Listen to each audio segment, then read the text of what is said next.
you know, it's exciting. I love our younger generation, man. I got a lot of faith in our, our kids. Well, that's all we got. Well, I mean, people. I mean, and we say that, but it maybe didn't go so well for a little while, and a lot of us are really worried about things. But I like this, under 30 crowd a lot. Yeah. Yeah. All the way down to the babies. They'll talk to you. Yeah. They'll look you in the eye, shake your hand. We've skipped a generation almost. Well, I mean, but the other generation went through a time where that wasn't what you did. Yeah. And they weren't held to that standard.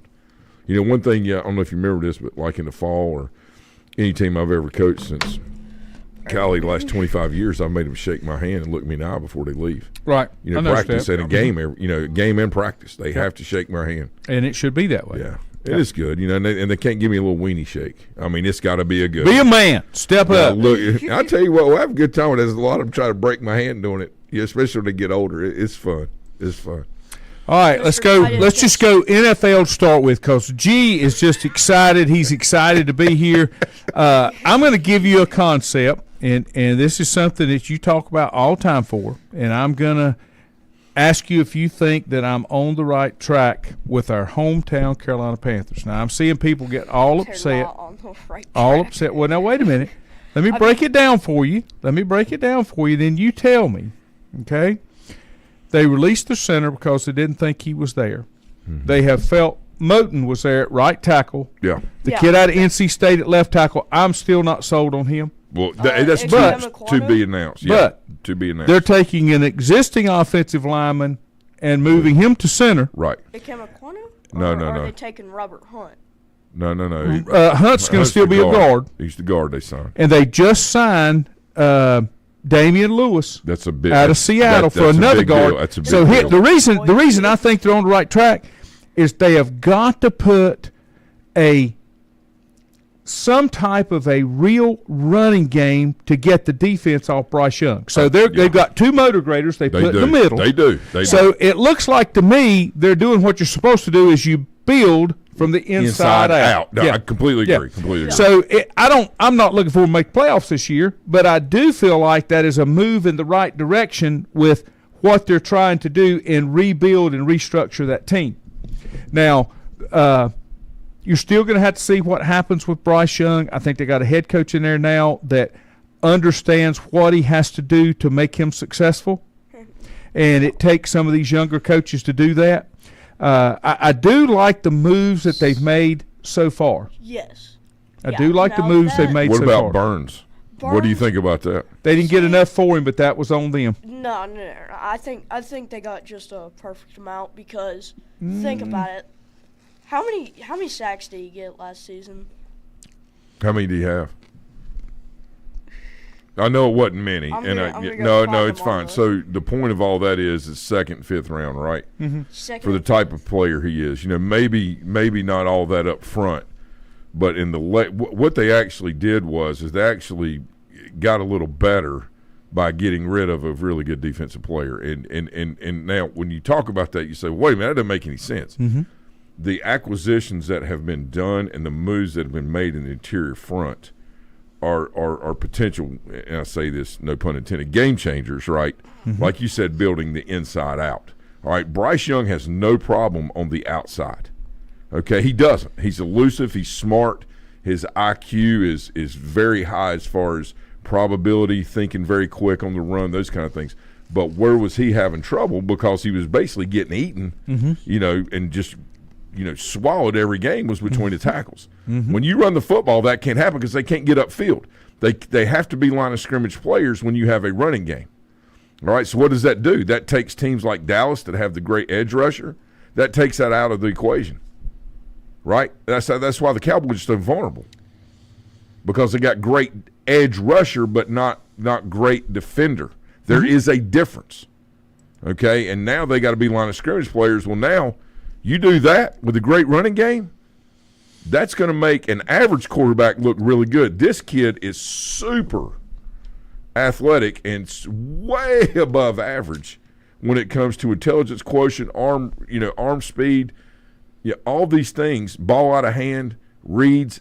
It's going to be a game changer. Yeah, he's not tall, but I think a lot of times, Laney, having played that position, That's a little overrated and a statement that's used a lot just because a lot of people use it. Well, it depends. What it depends on is how you scheme him.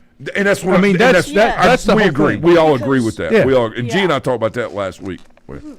It's how you put the offense, and then your quarterback can function with Well, it. and that's right, because if you're running inside or even off tackle, the edge rusher is almost obsolete now because he's getting blasted or even driven out, right?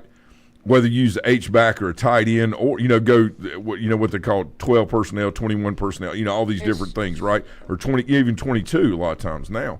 You're seeing, you're seeing 2 tight ends, 2 to 3 tight ends, and sometimes 2 backs. And you say, well, wait a minute, that doesn't make any sense. That means there's 2 tight ends and an H-back that's considered a tight end, then you got 2 running backs. Well, that's what the NFL is going to start going to because the wideout thing is great and exciting, but it's not winning Super Bowls. No. What's winning Super Bowls are your interior 5 defensive players, all right? And what I mean by that is if you have edge rusher, I'm counting him as part of the 5, a shell 6 where you can walk an outside backer up and come on, all right? 1 inside backer, and then your running game, being able to control that. Look, the Chiefs were held to 19 points in the Super Bowl. To say that Steve Wilkes did not have a good scheme and needs to be fired, look, if Shanahan wants to get rid of him because he does that, that's fine. But what does he do if they win the Super Bowl? I think he gets fired anyway. I think it's a chemistry thing. I think it was a chemistry thing. You know what the issue is? It ain't Steve Wilkes. Oh, I know. Okay. No. And Shanahan's brilliant, but it is not Steve Wilkes. That is not the issue. See, Dan Campbell said that it may be harder for him to get back. I don't think it's going to be as hard with Steve Wilkes gone. For them to get back, it's going to be. They're going to have drastic changes in San Francisco. It's going to take them 2 years to get. I think defensively. It's gonna take and you and I talked about that a couple of weeks ago with what Campbell's talking about. Yes, he's setting his tone for his kids. I say his players to come back working harder because now people are looking out for them. They're for real. Yes. Yeah, and I don't know, Landy. The Panthers, I'm now all of a sudden a little bit more optimistic with them than I have been in a while. I like the moves. Let me give you some of these. Austin Corbett's who they're going to move to center. He was a guard, 6'4", 305. He's a motor grader. Yeah, and then the 2 that they added 2 inside pieces with Damian Lewis and Robert Hunt. 2 more motor graders. Guess who they protect? That have proven they can play. Well, first of all, you've got Robert Hunt, another fragile quarterback, and Tua Tagovailoa. Another, you know what I'm saying? Another small, fragile quarterback. All season, getting sacked every time he blinked, and who you talking about, Tua Bryce. or Bryce? Bryce. Yeah, but Bryce is what I'm saying is what I think the point Lanny's making is, and I think most people listening will agree with us or watching. By having those 3 interior guys, it's going to drastically improve the play of the 2 outside the tackles. Yeah. Lanny, that concentration now between inside the tackles is going to be like what we've never. I'm telling you, the Panthers hadn't seen this in a long time. Yep. And people talk about, well, the defense is going. Let me tell you something, bro. We ain't scoring, and I'm a defensive guy, 100%.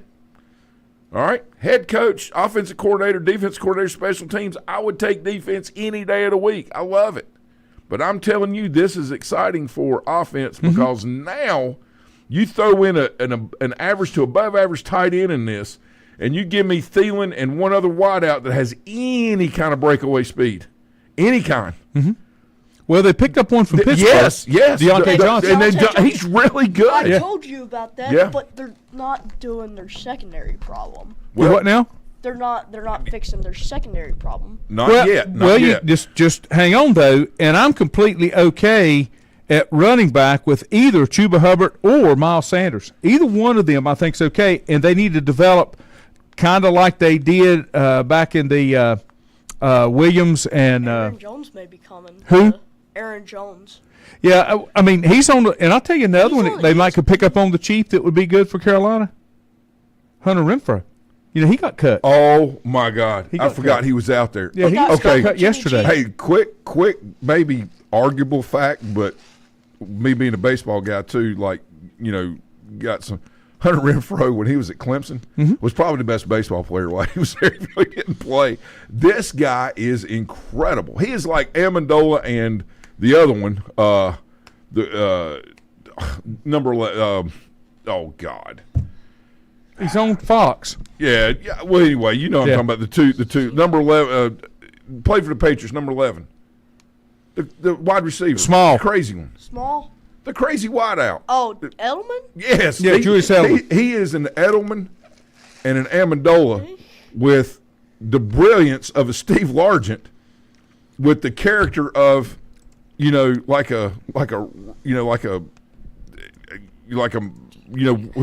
all right, highest character possible. That would be a great acquisition for multiple reasons. It'd solidify any issues in the locker room. Okay, and I'm telling you, there is a lot of good things that can happen, and depending on health, obviously is a big thing. But getting these motor graders in here, Laney, is going back to playing football. Yeah, instead of basketball on the football field. Yep. Milton has given, and of course Rich too, ton of great comments about this and I think they should do this, or I like this or like that, right, with the Panthers.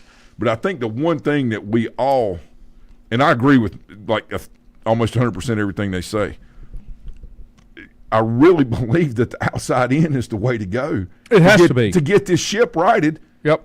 And I'm telling you, they do these things and they start acting like they want to play football and stay in Carolina. I'll be taking selfies at the stadium and sending them out to everybody. I will buy season tickets. If they will invest and show me that they want to stay in Carolina and they're serious about football, I will invest in them. And that's just the way it is. All right, here's Renfro's numbers. He was a Pro Bowler the year before, in 22, 103 catches, the third most receptions in a single season in franchise history for 1,038 yards, 9 touchdowns. But in 22 and 23, though, he caught a combined 61 passes for 585 yards. Part of that has to do with your offensive scheme and who your quarterback is. It was I think he's still there. He had signed a $2 million, a 2-year, $32 million extension with $21 million guaranteed in the 22. I don't think he'll set out on the free agency long. I don't know how he can. And, the thing about Renfro is people are going to get him at a very good value, very good price. And then they're going to come in. He's going to sign a 1-year deal, more than likely, with anybody. Yeah. And then that next year, about halfway through the season, when they're like, holy cow, we got this guy, you're going to see some restructuring his contract. That's who you, if you're rebuilding your team, you want toughness and high character and refusal and people that can overcome obstacles. And you got that with that front 5 or at least the inside 3 and 4 to start off with. Now you've got it with that mentality with your outside guys, and they can shape up their defense. Speaking of that, they're not going to spend as much time. So they don't. If they move the football, then the defense is going to be on the field half the time it was last year because the clock's going to be running. That's right. So think about it. You want to improve your defense, but not at the cost of what you're trying to do offensively, where you can balance the two. That's why it's so important to know your team and play in your sandbox. Yep. Right. That's why it's so important. G had a question for me this morning. Maybe is Jerry Jones the GM and the owner, or yes, he is, or just the owner and somebody else does? He's GM, and it makes sense. It does make sense, and that's why they haven't signed anybody. Well, wait a minute. Hang on. That's not true. That's not true. I do want to talk about that. We're going to talk about Dallas. We're going to talk about Russell Wilson, and the Steelers.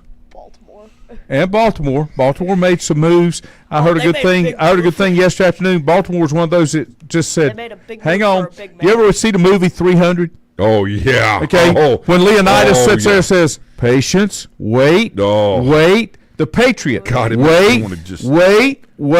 That's what the Ravens did. They waited. They didn't go crazy on day one. God, just get me going. Take a break. Back in a moment. It's a sit-down meal or a call-in for the drive-thru, Brookwood Cafe and Catering is the answer. A variety of meats, vegetables, and desserts cooked daily, or a hot sandwich from the grill, they have what you're looking for to satisfy your taste buds. If you need catering from 5 to 500, Brookwood has you covered as well. Stop by Brookwood Cafe and Catering at 202 Providence Mill Road in Maiden. Don't forget breakfast daily till 11 a.m. Open Tuesday 6 a.m. to 2 p.m., Wednesday through Saturday 6 a.m. till 8 p.m., and Sunday from 7 a.m. to 3 p.m. Call 828-428-8944 to place your order today. If you ask around, you'll find Burke Mortuary has a reputation for excellence and commitment to value. They've built a reputation of trust for more than 35 years. Burke Mortuary is proud to offer personal attention, meaningful tributes, and the area's most affordable prices. They're also proud to offer you beautiful, state-of-the-art facilities. It's the perfect place to honor your loved one. So when choosing a funeral home, the choice is easy. Choose Burke Mortuary with locations in Maiden and Newton. Covenant Church began as a vision of just over 100 people in 1984. Since then, Covenant Church has grown and currently located at 2168 Gastonia Highway in Lincoln. The Sunday schedule includes early morning worship at 8:30, Sunday school at 9:45, and morning worship at 10:45. Their ministries extend beyond Sunday. Visit their website at www.covenantchurch.church to see all they have to offer, and better yet, stop by and see for yourself. Covenant Church may be just what you're looking for a new church home. First Federal Savings Bank has been serving Lincoln County since 1940. And as it has been from the beginning, customer service is a priority to First Federal Savings Bank. They want to get to know you by name.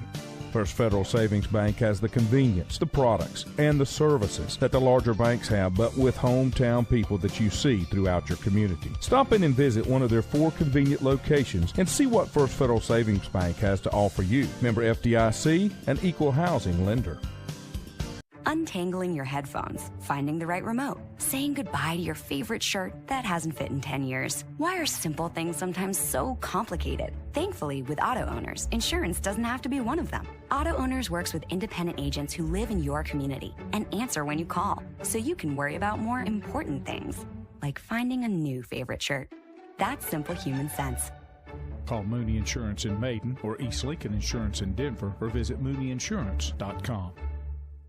Have you thought about when you would like to retire? One of your major assets is planning for retirement is time, and you lose a little of it each day. The longer you wait to start accumulating capital for retirement, the harder it's going to be. How should you plan for retirement? Start by calculating approximately how much capital you will need at retirement, then estimate how much you will have to put away each year. Finally, carefully choose the investments in which you will invest. Stifel Nicholas can assist you. Call Ford Rembert today at 828-624-7300. Stifel Nicholas, member SIPC, and the New York Stock Exchange.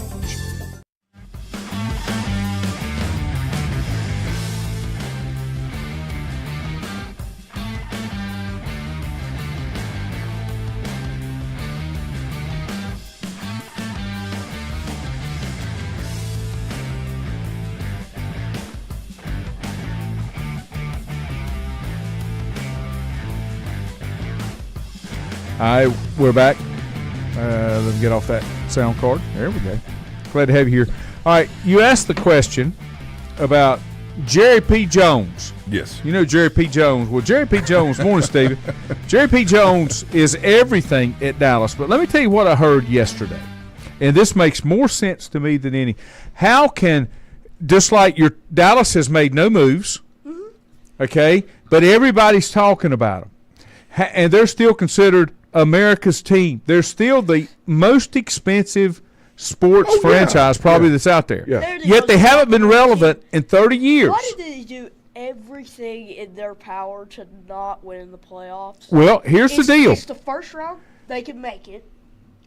But then once they get to the second round and play either the Niners, Eagles, or Lions, then it's like... Well, Jerry Jones says, "I'm all in. We're all in." Okay, that's the famous line. Now, but now here's the thing. Think about this. Think about this a little bit. Maybe all in for Jerry Jones as much as he says winning a Super Bowl. It doesn't take a Super Bowl at Dallas to continue to increase the value of that franchise, regardless of what he says.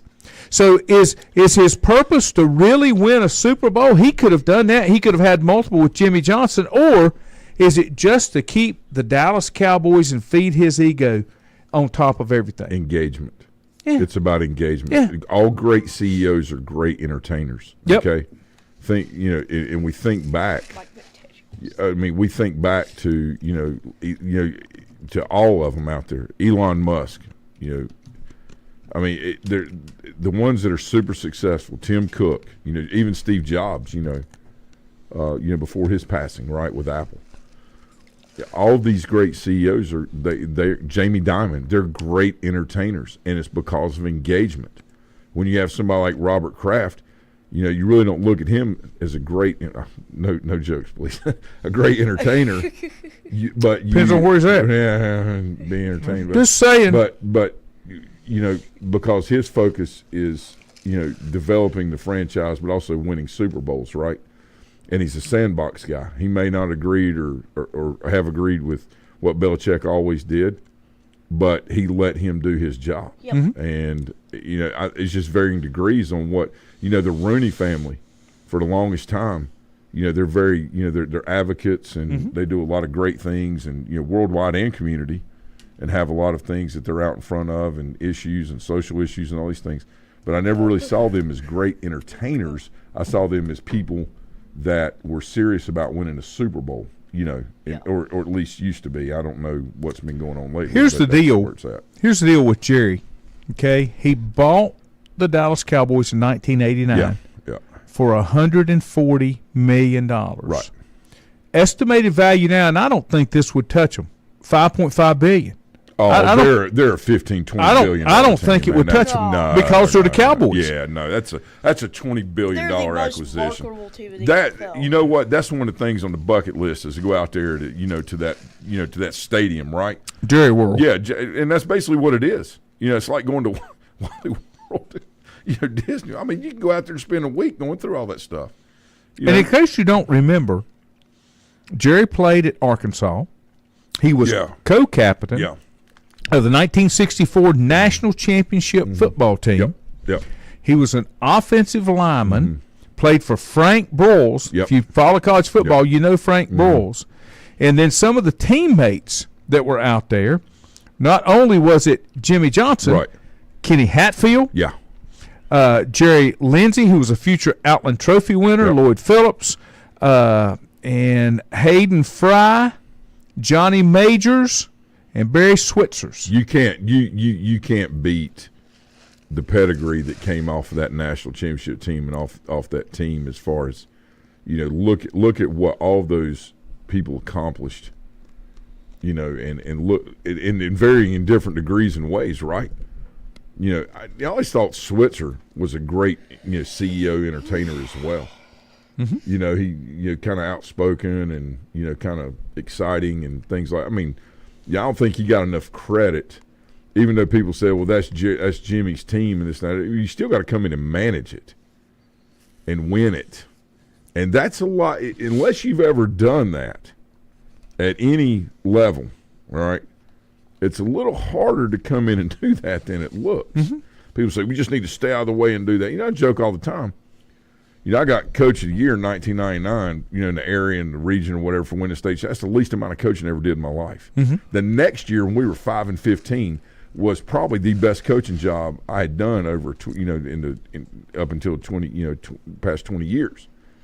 You know what I'm saying? So, sometimes it's more about management and not coaching. And then sometimes it's more about coaching than it is management. Well, the biggest thing, and I've always said this, I think you have to get out of your own way. I mean, I've always felt like that's what it was, because sometimes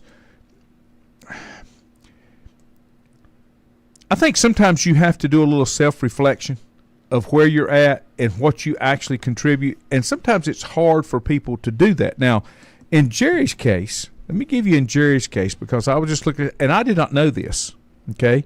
Jerry's first run into business, was opening a string of Shakey's Pizza Parlors in Missouri, and he borrowed $1 million from the Teamsters. I did not know that. Jimmy Hoffa's Teamster. Yeah. It failed. He got a job at his father's insurance agency.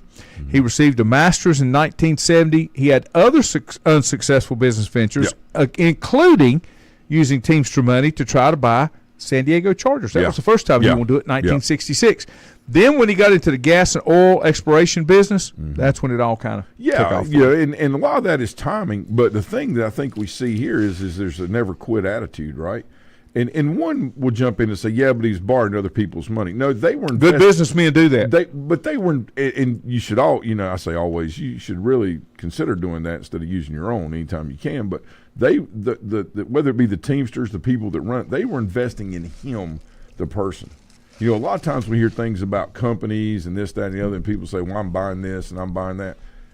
You're more buying the person that basically runs the company than you are the fundamentals of the company itself. The fundamentals are always important, don't get me wrong. But you're really looking at who is running, that business. It's kind of like, when people talk about certain companies, let's say that Musk owns. Mm-hmm. Are they really investing in the company or are they investing in him? No, you see what I'm saying? When you look at, and you know this, when you look at financial fund managers and those type things, you're not as much buying the firm, you're buying the individual that is inside the firm that handles, the trading, the buying and selling. Right. And it's like that with NFL teams, and that's kind of the point I'm leading into. A lot of times people invest in who the owners are. That's right. Even though they're pulling for the team. They say, I really like this team, or I don't, in the case of maybe the Washington former Redskins, right, with Daniel Snyder. Mm-hmm. They say, well, I'm not pulling for that team because I don't like the owner. And now, now as much as in the NFL, you pull for coaches too. Because you've got coaches that you have confidence in that can do certain things. What has changed drastically over the last 10 to 12 years, and it's because of betting and doing when you do your like drafts, whatever it is, fantasy league. Fantasy, yeah. People are pulling for individuals now versus teams, right? Or just defenses in general versus. It changed the way you look at it. Right. Mm-hmm.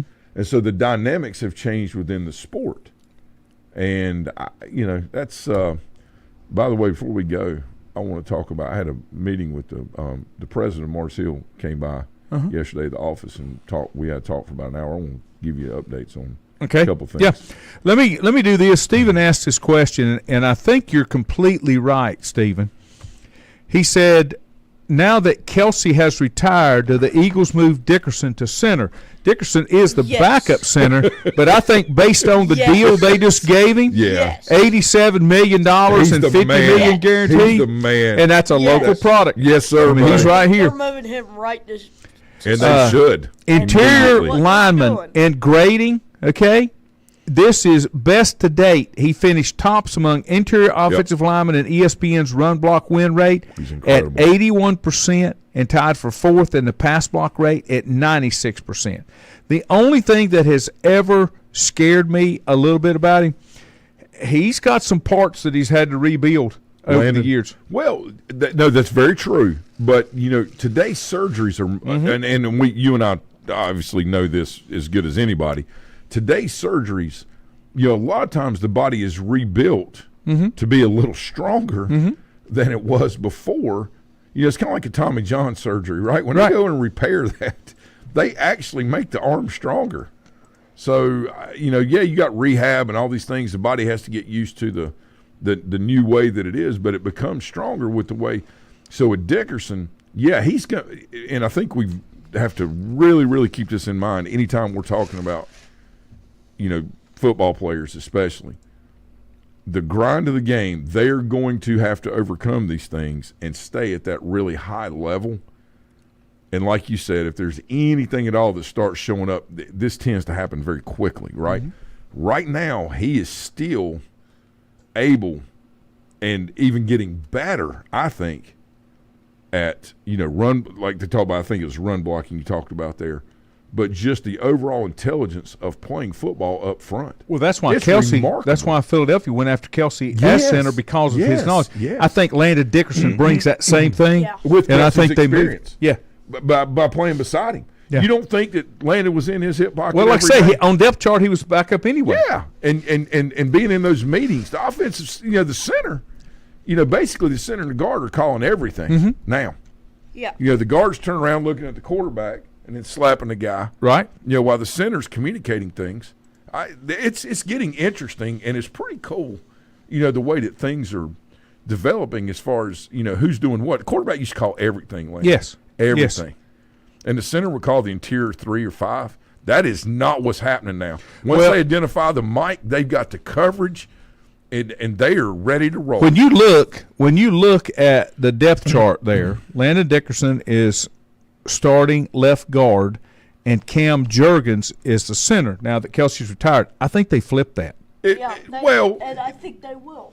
They probably will, but if they don't, they lose nothing by keeping. It's like the old adage, a lot of times I've seen, especially in high school ball, if one player goes down, all of a sudden you're moving 3 players around because that one player went down instead of just putting one player there. Now, sometimes that may be right, wrong, or indifferent. Right. But I can tell you this. If I have a machine, a well-oiled machine, and one of the parts breaks, I'm not taking from another part to put it there and then taking this part and putting it over here. I'm replacing that one part probably 90%, I say 90, very high percentage of time. I'm not so sure that they don't leave things the same. And if the kid, who's the kid that's playing center? Cam Jurgens. Which he's going to work out. But if he didn't, that's a quick move. Yes. Because that kid can play guard too. Here's the thing. They got bigger. Here's the thing. Most of your, especially NFL teams, they really only carry about 7 offensive linemen. Right. So you got your 5 starters, and then you've got 2, maybe 3 that can move, and they shift people around. And you see that. How big is Jurgens? Is he like 6'3", 300. 290. How much? 6'3", 300. So he is 3. Okay, yeah. So they're bigger up front and taller. More beef. Kelsey, was a big dude, but he's not near as big as Landon Dickerson is 6'6", 335. I love it. Golly, that's unbelievable, dude. Now the other right guard, Tyler Stein, he's 6'6", 320. He's legit. Yeah, I mean they're huge up front, and that's. I'll go back again to the Panthers. Stein played at Bama or LSU. They can now run the. I think he played LSU. Better. No, wait a minute. Let's see. Stein. Bama. He played kid. Bama. Mm-hmm. Yeah, I knew he was an SEC kid. I just can't remember. But here's the deal. That's why I have a little more faith in the Panthers now because I like what they're doing with building beef inside. 100%. I mean, they got to do that.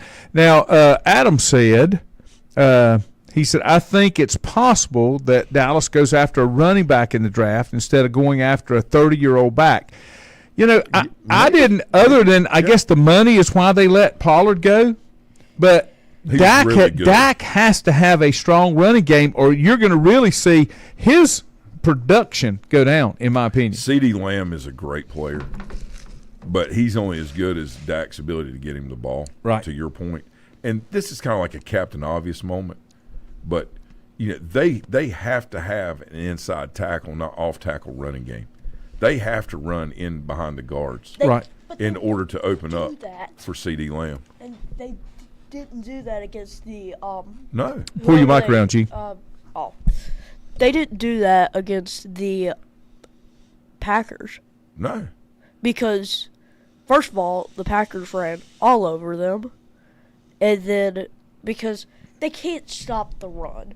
Yeah, well, no. Because here's Parsons. They run it right at his face. Yeah. You're talking about Dallas. Yeah, you're talking about their Michael defense. Parsons. Yeah. And that's been the whole thing. It is throw the ball. We don't run the football. We throw the football every down. And then on 3rd down and 12, we hand it off outside to Pollard. Tell me how well that went. When Jerry got rid of Jimmy Johnson, and then he brought in Switzer, and that didn't last long. But after that, if you look at the coaches that have cycled through Dallas, it's been the coaches that did not have a stronger will than Jerry's. That's true. I don't care who it is. Jimmy I like did. Jason Garrett. Oh, we all love Jason. But Jason Garrett wasn't enough to stand up to Jerry. McCarthy's not. So Jerry's still running everything. Do you remember how I told you that I didn't know this until I spent time with Marty, how much control and how much say the GM has in who plays? Yeah. And how they play. Watch draft day. Oh, I know. That is very indicative of, what is going on in the NFL. Yeah. And that's why with Belichick, for example, him being the GM, there was never an issue with that because that's what, you know what I'm saying? But when you have – think about – who are we talking about on the way here? Tennessee Titans. Who are we talking about? They're Vrabel. Vrabel, Right. yeah. What was his issues? They fired his GM, Right. and then look what happened. And brought another guy in that he had no continuity with, and then they blamed Vrabel, and now they're rebuilding the team by getting rid of it. By getting rid of a team. Let me tell you why Andy That's Reid. not how it works. Yeah, Let me no, tell you no. why Andy Reid works so well, and this is things that I have heard, and this is the way it needs to be structured. Andy Reid doesn't want to do the legwork, homework, like a Bill Belichick, Yeah. okay, or a Jerry Jones, but he wants a GM that he can go to and say, look, We need here's the this pieces position. I need.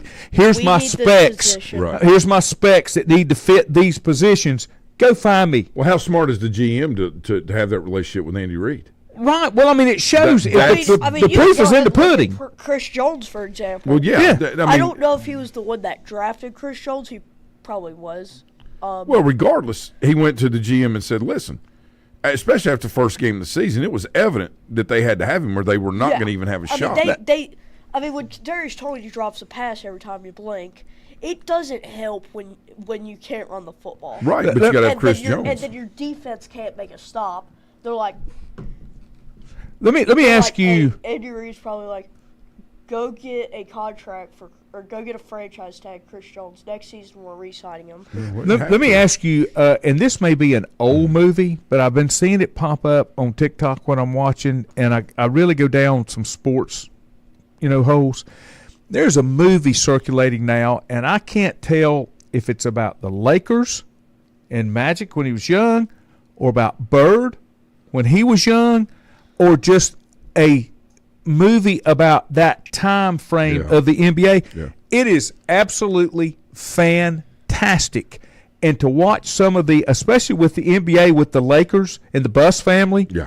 And the reason I bring that up is because this is when Pat Riley was still an assistant. Mm-hmm. And, God, I cannot think of the guy that was the head coach. And to watch how the head coach would pull rank, it's in my contract, and the fighting that would go on between the general manager, which was part of the Buss family, Sure. and the head coaching. And when you can get any type of sports franchise that can work together to get the pieces you need, I've always said that's why some of these big college teams in football, the Clemsons, the Alabamas, those folks, that Kirby Smart at Georgia, they're able to say, okay, here's the pieces that I need to his recruiting people. Go find me these pieces that I need to make it work. And that's what why, Ohio State did. Right. That's what they've done this but they still past can't win. offseason. So we'll see. But when you come to the NFL, I think you're seeing the teams that are successful are the teams that are able to take that continuity across the top. 100%. And you Detroit. start, and I can't remember. Kansas City. Adam McCall says there's a TV show on Baltimore. Magic. Yeah, it's What- really good. When It's you really look good. at when you look at what they can do to put that together, and I don't know who coined this phrase, but it was a sports figure. Maybe one of you will tell me.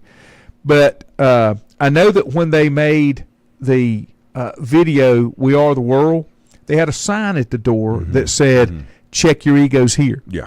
So when you get into sports franchise where there's a lot of power and there's a lot of people that want to build their own empires for their own gain to make it to the next step, they don't succeed as well as the ones that check the ego at the door. And we all got a common goal here, and we Yeah. all benefit. That's why the Cowboys can't get out of their own Well, way. you learn the most as a young And that's why the coach. Panthers are a great example. They are. Of showing and you. that's all really good points. And I think we learn the most, and you learn the most as a young coach when you think you know everything. Because just when you think you do, you get hit in the face. That's why it's so important for young coaches and then coaches that have been coaching 30 years to always have a person or two around them that can help them continue to refine who they are, what they're trying to achieve, and leave the ego at the door. The biggest trouble that older coaches, and I say 10, I don't mean age, I mean number of years experience, get into, well, this is the way we do it, and we're Right. not changing anything. Right? And it's that way in business. It's that way as a parent, as a father. I'm speaking, It's that way as a husband. It's that way as a grandparent. Things are constantly changing, and you have to surround yourself. People talk about your core values. Values are great, okay, but you should be guided by principles, okay, because ISIS has values, right? But when you're guided by principles, you're guided by truth, and when the environment changes, truth still remains the same. Yep. All right, because truth can never be altered. All right, because what is true is true. I mean, you can talk about all this other stuff about you this and listen, no. In the end, all that leads to failure. You have to be guided by principles and truth within principles. Okay, the franchise, we never hear about some of the great franchises in sports. We never hear first about the ownership. We hear first about the head coach and the players, right? There's something to be said for that, okay? And I'm talking about sports franchises. It can't be that way in the business world because there's not enough exposure on a mass scale for cameras to go in once a week and look at everybody that works there and talk about it, right? But we see that in the platform that we have in sports, and that's what makes it so unique. And it's its own success when you're able to do that. And I don't care all the way down to high school, college, pro. If you are a coach, all right, let me ask you this. Why did Nick Saban always go find the best available coach for either a coordinator or a position that was available and put them on staff? Regardless of status, he put them on staff. Why? A lot of guys had a second, third chance with Saban that were able to go on. But why did he do that? Do you think it's sitting down side by side that Nick Saban and Lane Kiffin have a lot in common? The answer is no. They both love football, and that's probably about it. Yep. Okay? Kiffin's his own man. But what he learned at his tenure is that, you know what, I need to surround myself with people that are going to make me better, because if Nick Saban can check his ego at the door and do that, all right, and still be in control of everything but have these ideas coming in, right, why would I not? If he does that, why would I not? Oh, I know. Yeah. And what you have to do is look at your local, whether it's a college or pro team or high school team, and you have to say, is my guy who's in charge, my coach, whatever sport is, are they doing that? And if they're not, they're not being the best they can be. And you need a diverse environment. Yeah, okay, absolutely. That you can draw from different head coaches. I'm going to give you an example here, and then I want you to tell me about Mars Hill. This came down yesterday. Western Carolina replaced their basketball coach. Yep. And the new coach that came in is a guy named Tim Kraft. Yep. Tim Kraft had been at Gardner-Webb as their head coach for 11 years. Yeah, I was going to say it'd been a few okay. years, yeah. He set some records in Gardner-Webb basketball that no one else has attained. Number of wins, number of seasons with this many wins, those kind of things. But when you look at it, okay, he's been in coaching 24 years. And people say, well, look at all the places he's been, but look at what he's learned and the knowledge that he got. Yeah, and I think I can't see the He was at ECU I was going to say, with Jeff Lebo. Yeah, yes. I mean, look at the, and I don't, do you remember Wes Miller that played at Carolina? Yeah, he was a kid that, he's coaching at Cincinnati, right? It doesn't have to be Carolina, it could be state, right. Any of those. But what I'm saying is, it's amazing how that coaching tree starts sprouting itself off of, just programs, and then how from that new opportunities sprout for these other coaches. I think he's going to do a good job. I do too. And another example. Now, you don't know when you kind of hit the ceiling. Another example is Mike Houston. Came from a high school football team. Oh, I coached won a national championship in the FCS level. And, has done it and moved around and got things done. Tell me about Mars Hill before we run out of time. It was interesting. President Floyd came by the office yesterday. He was getting out and going around. He called a couple weeks ago and scheduled an appointment to come in or whatever and just chat about things at Mars Hill and what they're doing and showing some of the upgrades and all these things. And, of course, I got a kid that goes there and several former players. And my brother Aaron was a coach there for – probably a total of 14 years, as a baseball coach, assistant for 4, and head coach, I think, for 10. But, so there's a lot of investment there and, a lot of, relationship and, opportunity for, just to learn more about things, right? So he stops by and he said, we talked about a ton of things and, about the direction we want to go and increased enrollments. But something he said yesterday really, really, really like opened my eyes on a couple things that I think Division II sports, especially in the SAC, if everybody will get on board with this, it's going to increase enrollment, but it's going to increase opportunity. So with the shutdown, all right, that we all abided by, most of us anyway, for about a couple of years, things were thrown back. A lot of opportunity was lost. For example, we only had like 117, 120 kids at the rec signed up for baseball, softball, all the way from T-ball to, junior ball, right? Mm-hmm. Now we got over 250, 3 years later, okay? So there was a lot of opportunity, and people just stopped doing things for a while, during that era. The biggest ones that have missed out are the ones that have graduated the last 4 years up until this past year. Mm-hmm.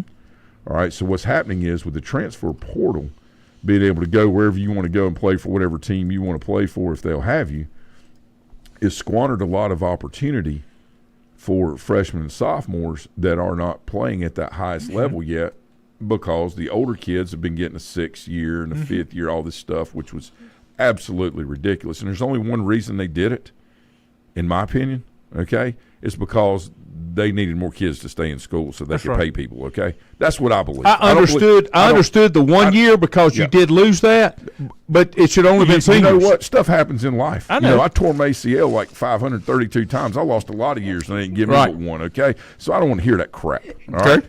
All right, so I don't want to hear that, all right? Moving on. So what he said was, he said, as presidents, we've been talking about potentially doing JV sports in like most of our sporting teams. And I said, Tony, that may be the greatest, most forward-looking thing that Division II sports, especially in our SAC conference, LR, I mean, there's a ton of teams in that league. Coker, great schools.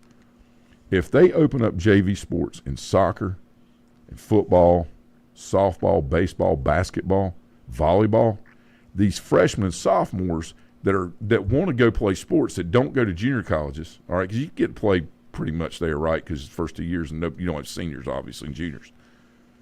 But now they're going to start capturing a ton of young players, potential players, student athlete, and go back to the student athlete model.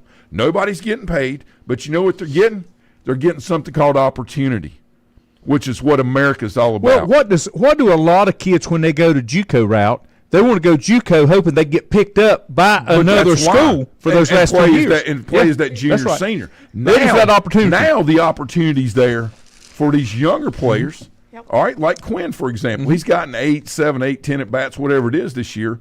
Would he want to be playing a lot more? Yes, but look, they got 6 seniors starting, right? Now, that doesn't mean that he's not getting an opportunity, right? Justly, what that means is if they had JV ball where they could play 2 to 3 games a week on that level, and he still doesn't over-participate on the varsity, right, because your number of games you can play. That's more at-bats, that's more opportunity, that's more engagement, and more player development. Yeah. And that's what I told President Floyd yesterday. I said, Tony, it's all about player development once they get on campus. So you got to make sure, I said, by having these JV teams with all these new kids that are going to be coming on and having these opportunities, you're going to be able to increase your roster sizes, have your JV team. Well, those kids come to school, they're going to pay to go to school there, but they're also you're going to be able to fund another coach that's going to be able to work on player development now. So you're automatically adding another coach to the staff. That's more opportunity for other people to come in the profession, that the coaching profession's dying. Because you got to love it, all right, and not worry about the paycheck. That's right. And if you're worried about the paycheck, then you end up doing something else. But this is a tremendous opportunity. And if LR, Mars Hill, LR's local, Coker, Limestone, if they all embrace this, now they're going to start capturing tremendous amounts of enrollment, which they all want it to increase. Right. All right. Now look at the opportunities. Players that were having to sit and wait a year or two are now playing and pushing the ones in front. So everything now is lifted by investing into the younger players. What a concept. But you know, wow. What makes it feasible, especially on that level, is because that level conferences have still stayed regional, where it don't cost you a fortune to take a bus ride. Yeah. Baseball players play games on the weekend. They spend one night. Yeah, and a couple hours. They you just have travel your a couple baseball hours. night. Yeah, no, you have your baseball night. And, who would like to sponsor this weekend? It's $2,500. Now, you got 200 people in there. At least one person going to raise their hand. Who would like to sponsor this weekend? Who would like to be a $500 donor for this? I mean, sign up for meals. What's happening is by investing into the product, which are the young people, imagine this. Now you're going to reap the benefits. They are tremendously, but everything naturally occurs behind it. Think about all the teams in baseball and softball and even basketball that don't have JV sports. Well, we can't find enough people. That's not listen. People will find you. That's because you're not investing into it. You're just trying to get through and get your 30 in. Okay? Without any riff. That's not the way this system's designed to work. Right. That's why it's crumbling. All right, we got to fix this on a local level. And when I say local, I don't mean I'm talking about everywhere, right? On your local, this has to be fixed. The investment in our young people provides opportunities for our older people because they're the ones that have to work with the young people. Right. This thing about, you need to get paid more and you need to listen. That argument's been going on a long time. You understand the benefits or you don't before you sign up, okay? Right. And you know what you got. And you do a good job, you do deserve more, okay? But it's the way it works. But what we got to do is get this investment in young people instead of what Nick Saban talked about with his wife Terry. I saw this great thing on Facebook yesterday. He says, and I don't know if he's testifying or just giving an interview, but he said, Terry and I would always have the recruits over on Sunday morning, house for breakfast, and she'd go around and talk to the mothers and say, this is how we're going to help your son. This is how we're planning to help develop him as a person, and we're going to do these things, get him involved in this. And he said, Terry came to him and said, why are we doing this? Why are we still doing this? He said, what are you talking about? He said, all they want to talk about is how much they're getting paid. Yeah. And so that's why they got out. Now I want you to think about this. Well, what is really right, okay? What is really right when the focus for 50 years of his life has been on player development? You can say not you, third person. You can say what you want to about Nick Saban. Oh, he's this. Let me tell you something.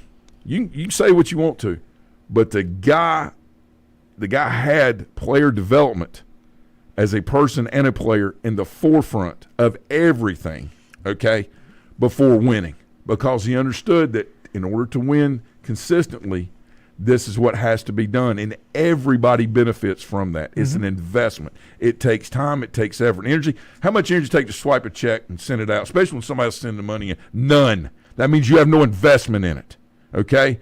But if that money comes in and that person receiving that earns it instead of deservingly gets it or expectingly gets it, if they come in, they earn that scholarship, all right, and they do their job, all right, and they do the little things, then they're going to be successful in life. They're going to be. Well, it's why the top tier coaches have gotten out, because it's not, we talk about, that's the way we've always done it. There are certain things that doesn't need to be changed. Lanny, and that was one of them. I will tell you this, and this is an arguable point, and if you're a curmudgeon or whatever, and that ain't never going to work, it's stupid, ain't it?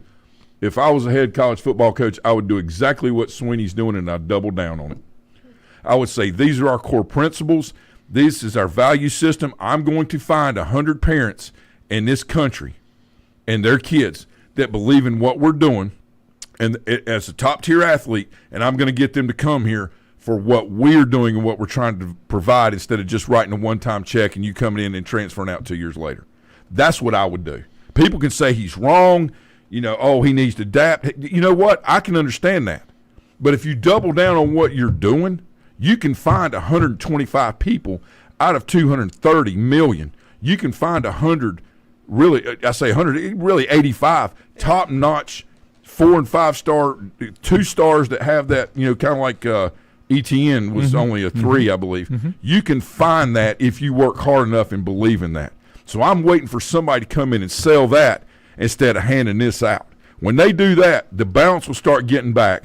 the players will benefit more in the long run because instead of a one-time check for $400,000, they can go out in life and earn $60 million because they will have what it takes instead of getting one check and then feeling good about it and trying to sell a bunch of socks and hats and all this other stuff for my NIL deal or go out and do a cheeseburger. Now you can actually learn how business works, getting your business degree where you don't have to go out and try to be first. You can be right and get it done and make sure that you are a successful father, husband, mother, wife, whatever it is you want to be, business owner, and help the next generation go. That's where we got to get back. Sorry, I'm done. That's okay. Well, it's going to take a commitment to get there, and that's where it comes from. I believe. Let me tell you something. I believe totally, especially like in Quinn's age group with those kids at Athletes Lab that started when the shutdown. They started a little bit before the shutdown, right? But they stayed consistent. And I watched players that were good kids that worked hard, that weren't really good yet. I watched them turn into excellent hitters, excellent young men, all right? Guided, devoted, passionate about what they're doing. They became passionate instead of emotional because in passion you retain your focus, in emotion you lose it.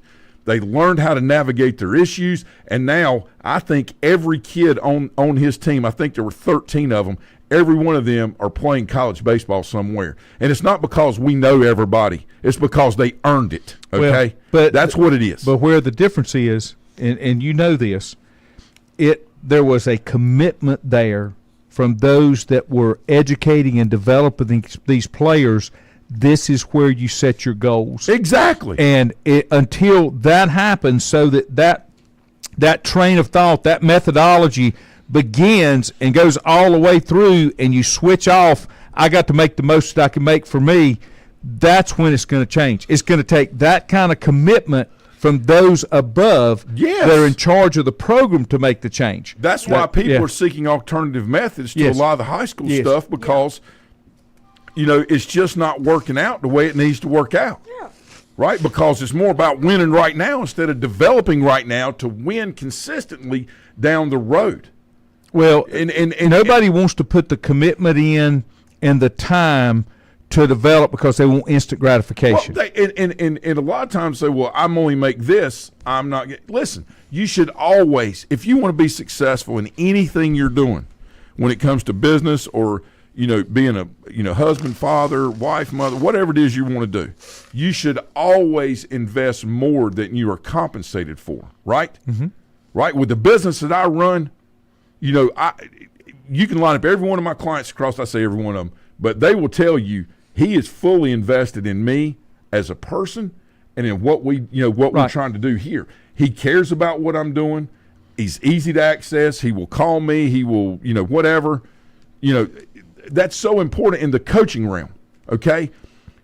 You make it $800 at Maiden High School back in 1999, all right? I bring home $420. It basically goes down to 6 cents an hour if you want to break it down. Yeah, I didn't care about that. Right. I coached with Doug McCree out at the Legion team out at we're East Catawba back then out at Bandy's, and I got no paycheck. I didn't care about that. I was investing into learning the game, trying to help players be better. And I'm 26, 27 years old at the time. I didn't care about getting paid. And I lived on basically nothing. Right. Okay. And, but the point is I wanted to invest into the players and into the game to get better so I could be better and provide more, knowing that down the road the opportunity to make more money would just naturally come from that. Right? When you improve yourself, then things around you start improving. Well, we talk about it all the time. Everything is cyclical. And this cycle here will work itself out, and you'll see it return to values and principles eventually.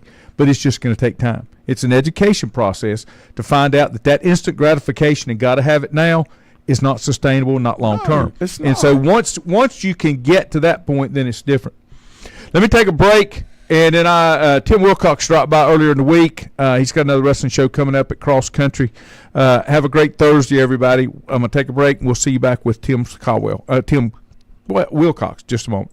Whether it's a sit-down meal or a call-in for the drive-thru, Brookwood Cafe and Catering is the answer. A variety of meats, vegetables, and desserts cooked daily or a hot sandwich from the grill, they have what you're looking for to satisfy your taste buds. If you need catering from 5 to 500, Brookwood has you covered as well. Stop by Brookwood Cafe and Catering at 202 Providence Mill Road in Maiden. Don't forget breakfast daily till 11 a.m. Open Tuesday 6 a.m. to 2 p.m., Wednesday through Saturday 6 a.m. till 8 p.m., and Sunday from 7 a.m. to 3 p.m. Call 828-428-8944 to place your order today.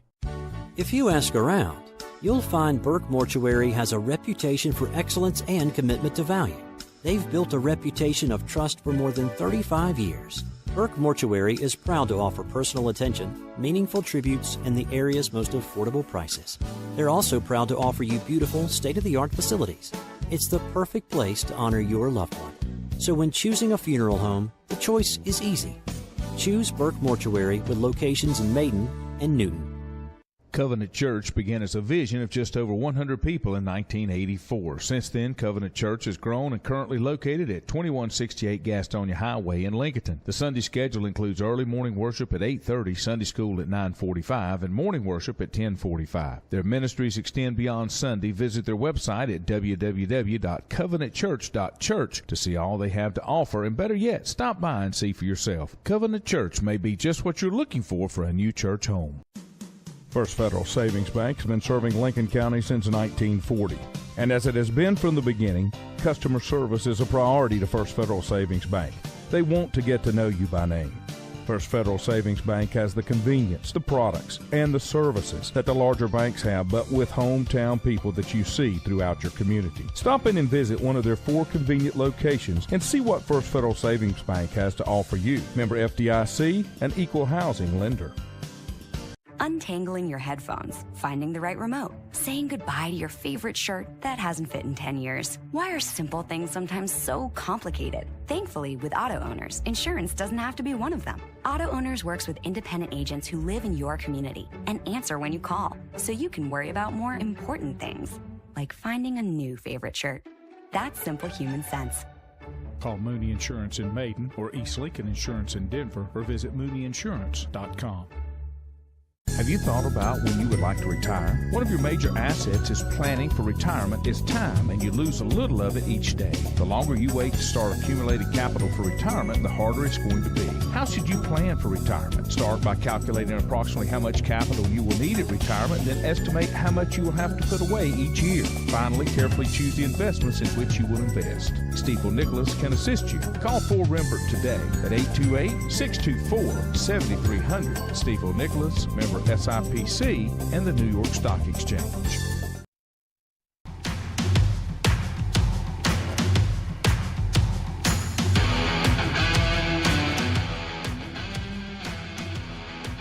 And welcome back. As we do each and every month, we'd like to visit with Tim Wilcox with Wrestling Evolution and check in to see how things are going. This is, have you been a full year yet with having your shows? Or will that be this summer? June will be this summer. 1 year anniversary. And we were talking before we went on the air. Of course, you expect some kind of larger crowds in the summertime because it's held down at Cross Country Campground in the Playhouse, and there's a lot of people on site. But we were just talking. You've really kind of added on, and crowds have increased here in what I would call off season when you don't have that built-in crowd down at the campground.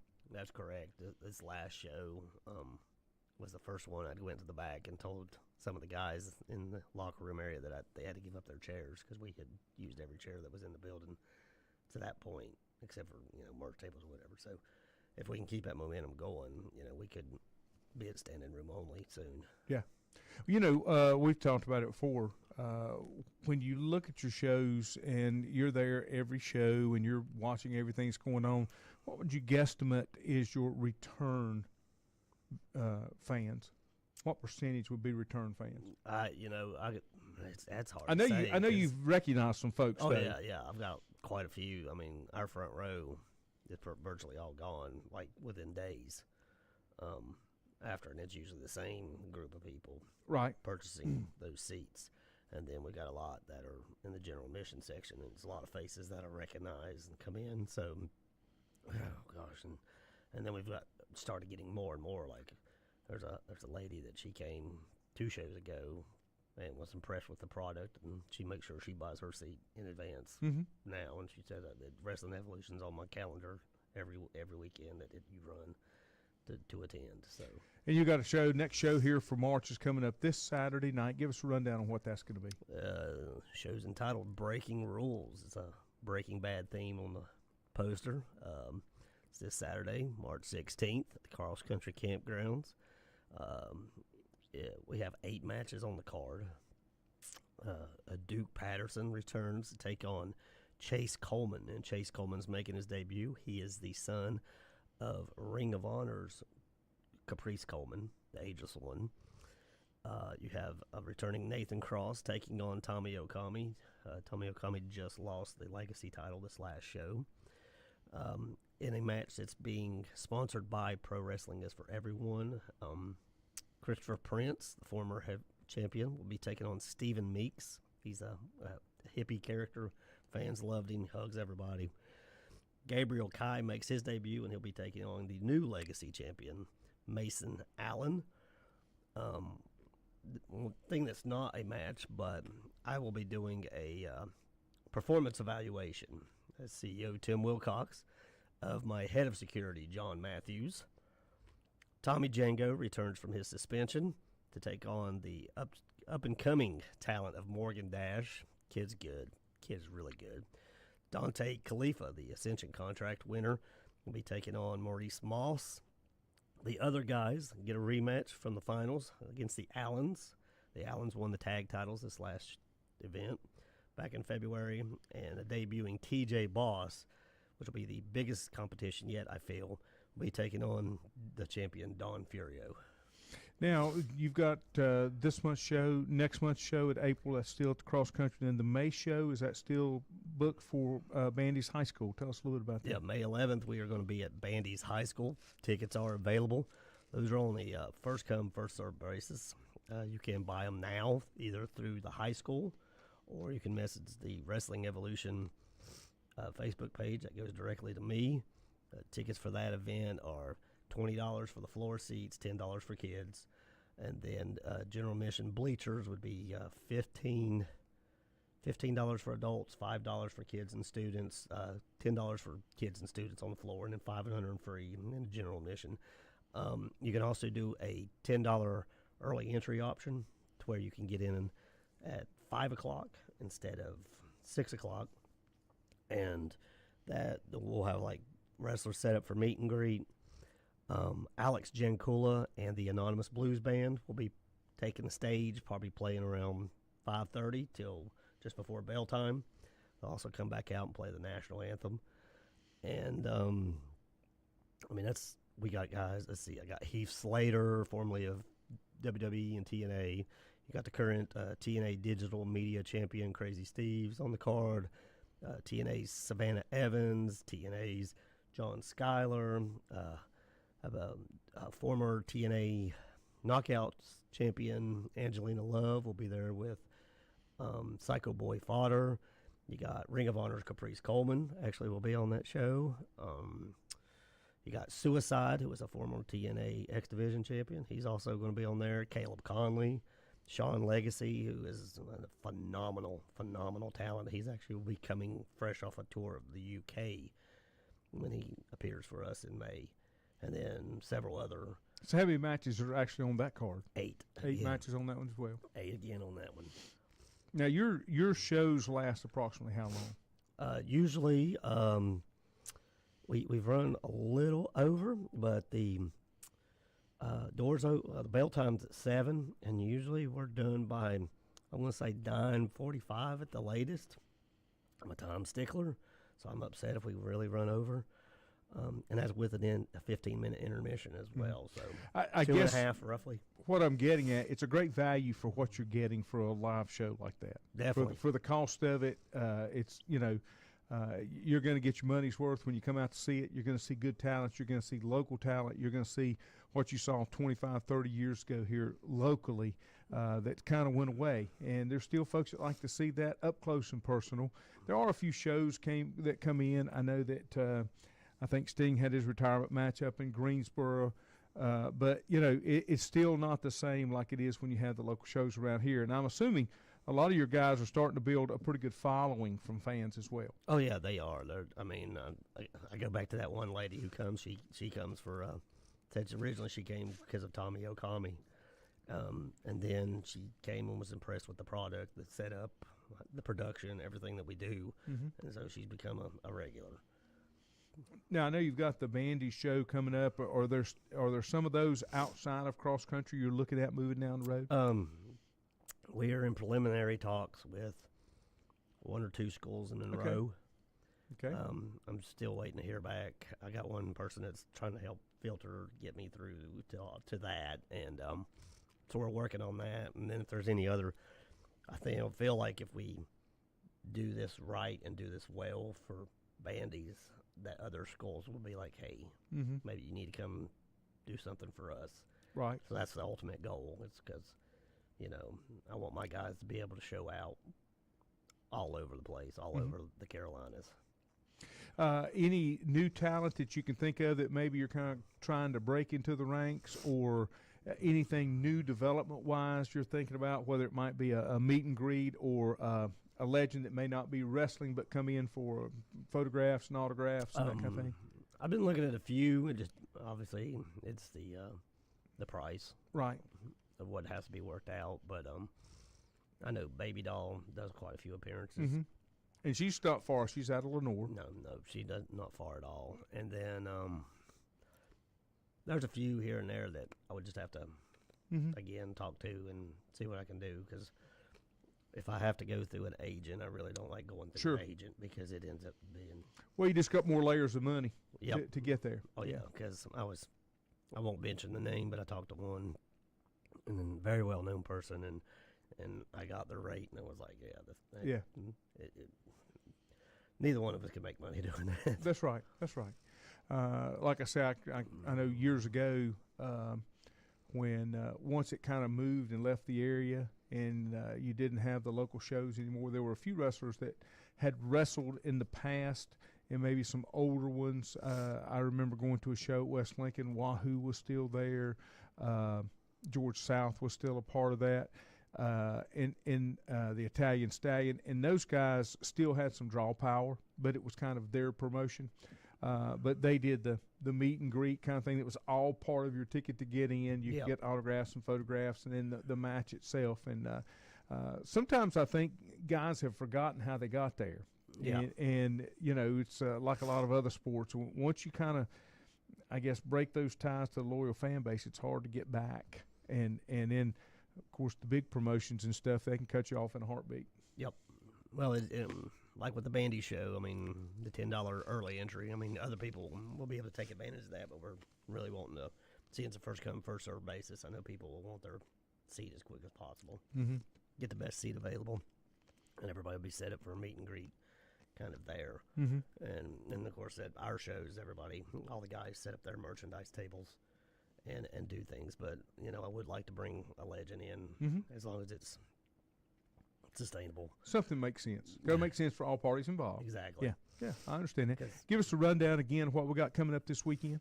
Okay, again, breaking rules this Saturday, March 16th at the Cross Country Campground, 6254 Highway 150 East in Denver, North Carolina. That is presented by Air Force One Heating and Cooling of Hickory.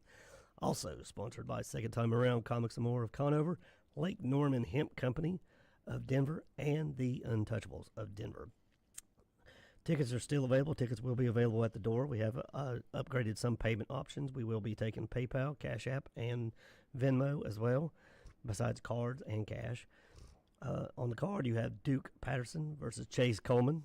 You have Nathan Cross versus Tommy Okami. Christopher Prince versus Stephen Meeks in the first ever Pro Wrestling is for Everyone sponsored match. Gabriel Kai versus Mason Allen. You have me doing the performance evaluation of one head of security, John Matthews.